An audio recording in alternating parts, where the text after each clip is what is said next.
अस्सलाम वालेकुम वरहमतुल्लाहि वबरकातुहू। आज का टॉपिक है हाइपर सेंसिटिविटी या एलर्जी। हाइपर सेंसिटिविटी के चार टाइप्स होते हैं, type 1, type 2, type 3 and type 4। लेकिन आज हम सिर्फ टाइप 1 को स्टडी करेंगे, जिसको मीडिएट हाइपर सेंसिटिविटी भी कहते हैं। बाकी तीनों टाइप्स को आने वाली वीडियोज़ में डिस्कस करेंगे। टाइप 1 में हम स्टडी करेंगे कि कैसे एलर्जिन हमारे बॉडी के अंदर इंटर होती है, किन किन फेजेस से, किन किन प्रोसेसेस से होके गुजरता है और कौन कौन से इफ़ेक्ट्स हमारे बॉडी के अंदर छोड़ता है और इसकी एग्जांपल्स क्या है।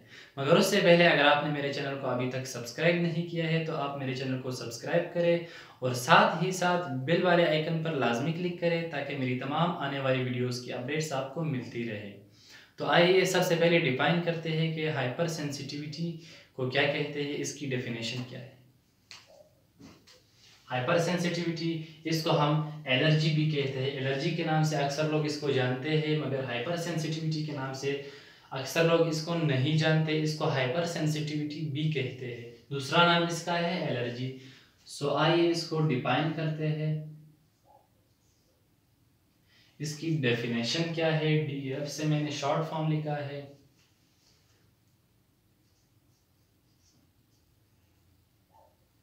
The undesirable reactions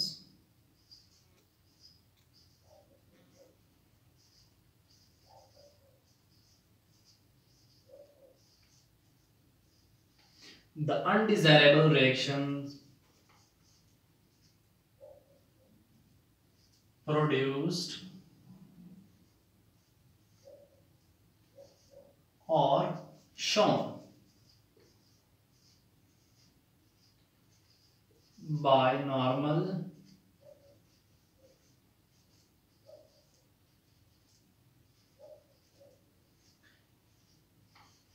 immune system.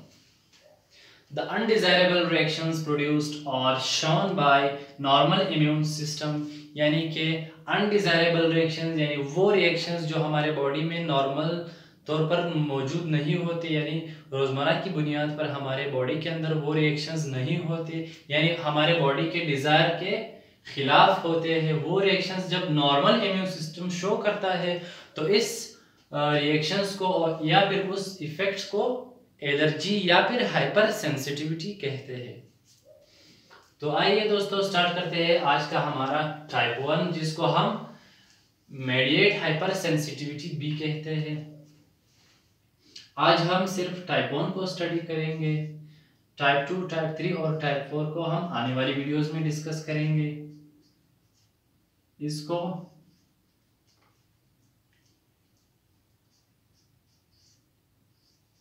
Mediate hyper sensitivity भी कहते हैं।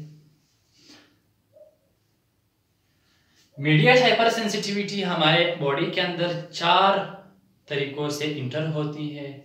देखते हैं कि कौन कौन से तरीके होते हैं, यानी कौन कौन से मरहलों से हमारा एक्सपोजर होता है, यानी किन किन मरहलों से हमारा सामना होता है जिसकी वजह से हमें हाइपर सेंसिटिविटी कॉज होती है, हमारे बॉडी के अंदर मीडिएट हाइपर सेंसिटिविटी कॉज होती है।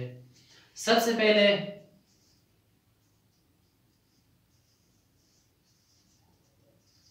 इनहेलेशन के प्रोसेस से, यानी कि जब हम सांस में कुछ कचरे वगैरह अंदर इनहेल कर लेते हैं, उसकी वजह से मीडिएट हाइपर सेंसिटिविटी बॉडी के अंदर यानी कि एलर्जीन्स बॉडी के अंदर जो है वो चले जा सकते हैं। दूसरा, इंजेक्शन के जरिए, इंजेक्शन के जरिए एलर्जिन हमारे बॉडी के अंदर इंटर हो सकती है। नंबर 3, इंजेक्शन के जरिए।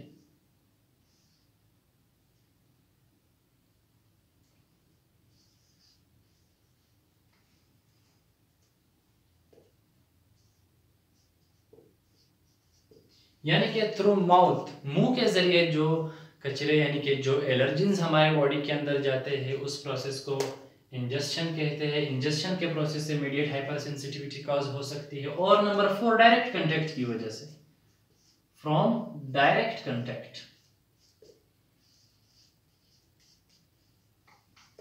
डायरेक्ट कांटेक्ट की वजह से हाइपर सेंसिटिविटी यानी कि मीडिएट हाइपर सेंसिटिविटी कॉज हो सकती है। इन चार प्रोसेसेस या इन चार तरीकों से हमारे बॉडी के अंदर मीडिएट हाइपर सेंसिटिविटी के एलर्जिन चले जा सकते हैं।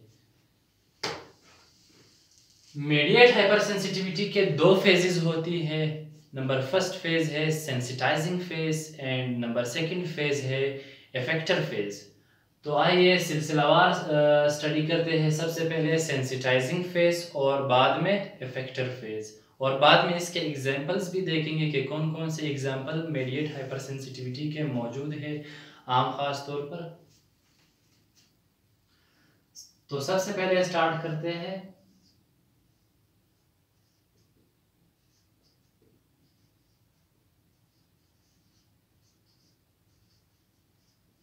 Sensitising phase. सबसे पहले जब इनहेलेशन के प्रोसेस के थ्रू या फिर इंजेक्शन के प्रोसेस के थ्रू या फिर इंजेक्शन के प्रोसेस के थ्रू या फिर डायरेक्ट कंटेक्ट के प्रोसेस के थ्रू जब एलर्जिन हमारे बॉडी के अंदर, एलर्जिन क्या चीज़ है दोस्तों? एलर्जिन जो है एलर्जी काजिंग एजेंट या फिर हाइपर सेंसिटिविटी काजिंग एजेंट्स जो होती है, वो जो भी हो, अगर इन चार तरीकों से हमारे बॉडी के अंदर चले जाते हैं तो इसको हम एलर्जिन कहते हैं। एलर्जिन को हम ट्रायंगल के शेप से शो करेंगे। जब भी कोई एलर्जिन हमारे बॉडी के अंदर इंटर होती है तो हमारे इम्यून सिस्टम के बीटा सेल्स पर अटैक करते हैं, जिनको हम बी सेल्स भी कहते हैं। शॉर्ट फॉर्म में मैं इसको बी सेल्स लिखूंगा, मगर इसका मतलब है बीटा सेल्स। जब एलर्जिन हमारे बीटा सेल्स पर अटैक करते हैं तो हमारे बीटा सेल से एक एंटीबॉडी रिलीज होता है, जिनको आईजीई एंटीबॉडी भी कहते हैं। हमारे बीटा सेल से रिलीज होता है जब एलर्जिन उन पर अटैक करती है। यही आईजीई एंटीबॉडी, ये एक एंटीबॉडी है,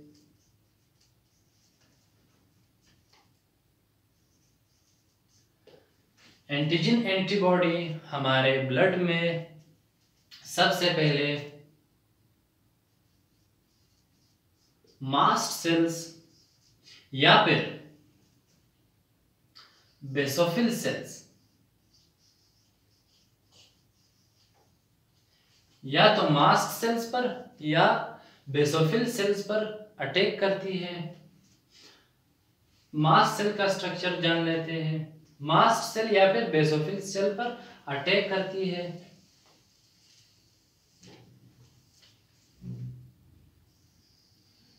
let's suppose this is mast cell. Mast cell के ऊपर एक रिसेप्टर होता है। आम खास लफ्जों में हम रिसेप्टर को गेट कीपर भी कहते हैं, यानी कि आने वाली चीजों और जाने वाली चीजों को नजरों से गुजारता है। तो मास्ट सेल के ऊपर एक रिसेप्टर लगा होता है जिसको FCER1 रिसेप्टर कहते हैं। FCER1 रिसेप्टर कहते हैं। यह हमारे मास्ट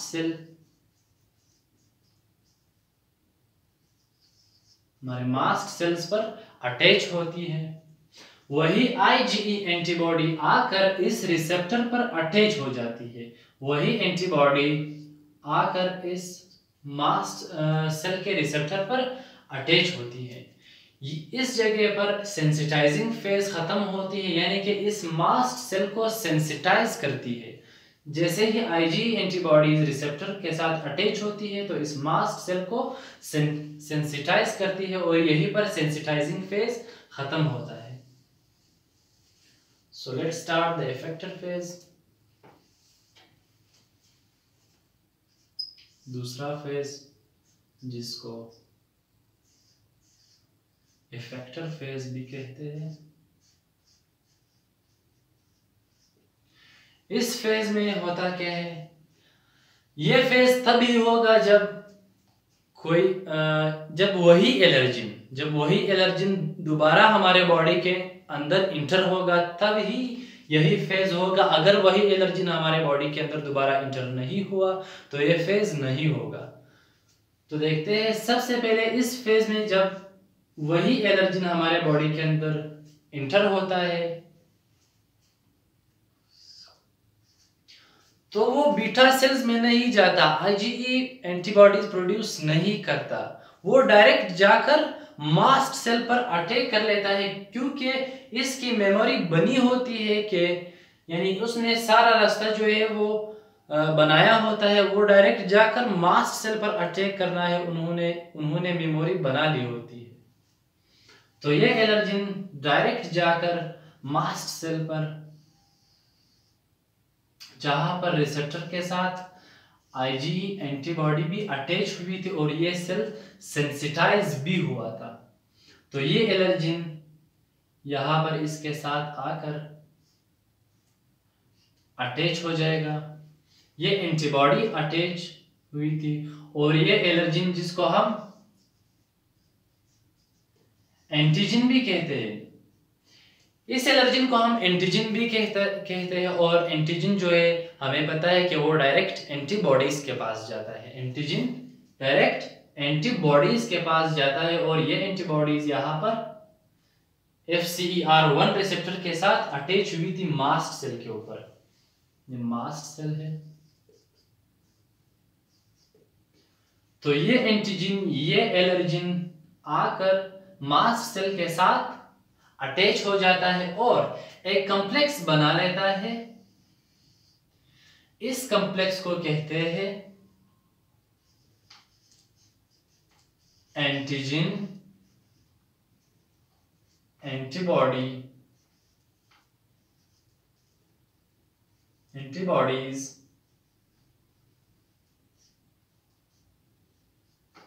एंटीजन एंटीबॉडीज कॉम्प्लेक्स। यानी कि जैसे ही एलर्जिन मास्ट सेल पर रिसेप्टर और एंटीबॉडी के साथ अटैच हो जाता है तो एक कॉम्प्लेक्स बनाता है जिसको एंटीजन एंटीबॉडी कॉम्प्लेक्स कहते हैं। इस कॉम्प्लेक्स के बनने के साथ साथ मास्ट सेल के अंदर मेडिएटर्स मौजूद होते हैं, मेडिएटर नामी चीज मौजूद होते हैं। एक ही मेडिएटर नहीं होता बल्कि इसमें एक से ज्यादा मेडिएटर्स मौजूद होते हैं, मगर आज हम इसमें एक ही मेडिएटर को स्टडी करेंगे जिसको हिस्टामीन कहते हैं। यानी कि इसके अंदर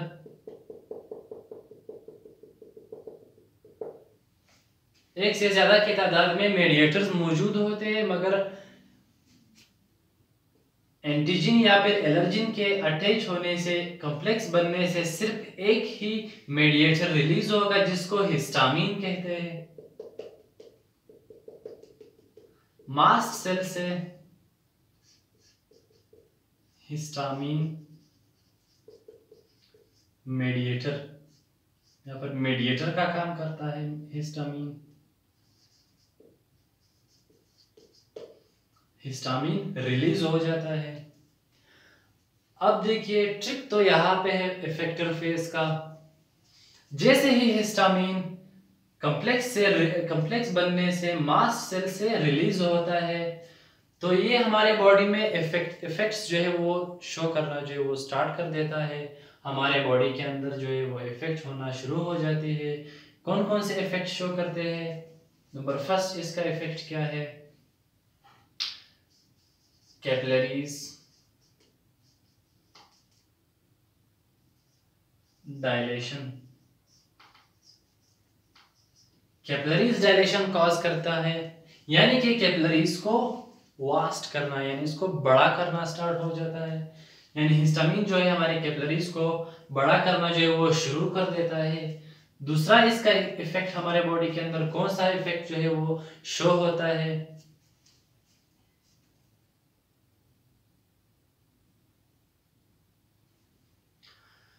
दूसरा इफेक्ट हमारे बॉडी के अंदर स्मूथ मसल्स कॉन्ट्रैक्शन। दूसरा इफेक्ट हिस्टामिन का कौन सा शो होता है हमारे बॉडी के अंदर, स्मूथ मसल्स कॉन्ट्रैक्शन स्टार्ट हो जाता है, यानी कि स्मूथ मसल्स जो है वो कंट्रैक्ट होना जो है वो स्टार्ट हो जाता है। अब जब कैपिलरीज डायलेशन स्टार्ट होती है, ये इफेक्ट शो होता है, स्मूथ मसल कंट्रैक्शन स्टार्ट होता है। तो इन इफेक्ट से कौन कौन से डिजीज हमारे बॉडी के अंदर कॉज होती है, यानी कि कौन कौन से एग्जांपल्स हैं मीडिएट हाइपर सेंसिटिविटी के, कौन कौन से एग्जाम्पल हैं, कौन कौन से डिजीज है मीडिएट हाइपर सेंसिटिविटी के जो इन दो इफेक्ट से काज होती है। इफेक्टर फेज यहाँ पर खत्म होता है। अब एग्जांपल्स की तरफ आते हैं। इफेक्ट्स की वजह से सबसे पहले डिजीज काज जब होती है, डिजीज नहीं कह सकते इसको, हाइपर सेंसिटिविटी कहते हैं। सबसे पहले एलर्जिक अस्थमा, एलर्जिक अस्थमा एक सेंसिटिविटी है, हाइपर सेंसिटिविटी है, जो कि कैपिलरी डायलेशन और स्मूथ मसल कंट्रैक्शन की वजह से कॉज होती है। एलर्जिक अस्थमा में सिम्टम इसकी क्या है, shortness of breath,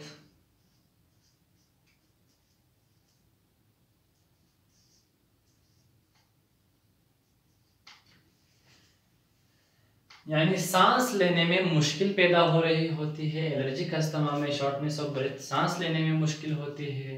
number second, allergic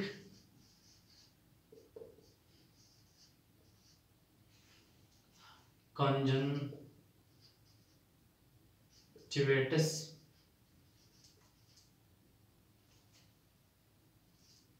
allergic conjunctivitis cause होती है। एलर्जिक कंजंक्टिविटिस क्या है,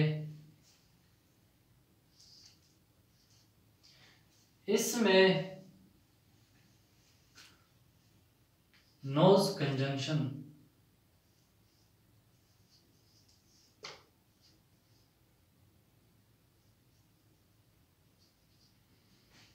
नाक जो है, इंसान की नाक जो है वो खुश्क होना स्टार्ट होती है। एलर्जिक कंजंक्टिवेशन, एलर्जिक कंजंक्टिविटिस की एक सिम्टम ये है कि नोज की जो कंजक्शन होती है, यानी कि हमारे नाक जो है वो, हमारा नाक जो है वो खुश्क होना जो है वो स्टार्ट हो जाता है।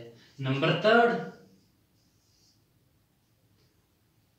जो कि डिजीज है anaphylactic, anaphylactic shock, anaphylactic shock be capillary dilation और स्मूथ मसल कंट्रक्शन की ही वजह से होती है, यानी कि हिस्टामिन निकलने की वजह से वही दो इफेक्ट शो हुए थे। अब उन इफेक्ट्स की वजह से ये डिजीज यानी कि ये हाइपर सेंसिटिविटीज कॉज हो रही है। इस हाइपर सेंसिटिविटी में की सिम्टम क्या है, सबसे पहले इसका जो इम्पोर्टेंट सिम्टम है वो है लो बीपी, लो ब्लड प्रेशर।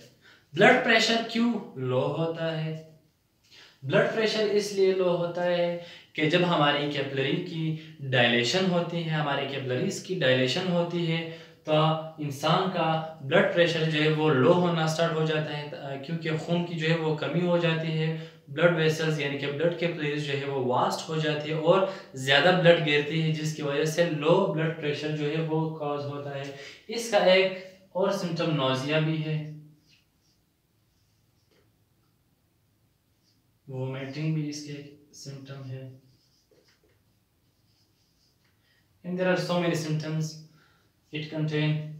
तो ये तीन जो कि हाइपर सेंसिटिविटीज़ है, मीडिएट हाइपर सेंसिटिविटीज़ है, जो उन दो यानी कि कैपिलरी डायलेशन और स्मूथ मसल कंट्रैक्शन की वजह से जो है काज होती है। ये इनकी सिम्टम्स लिखी हुई है, लो ब्लड प्रेशर, नोजिया और वोमिटिंग। तो दोस्तों, अगर आपको मेरी ये वीडियो पसंद आए हो तो आप इसको अपने दोस्तों के साथ शेयर करें और मेरे चैनल को भी सब्सक्राइब करें। Thank you.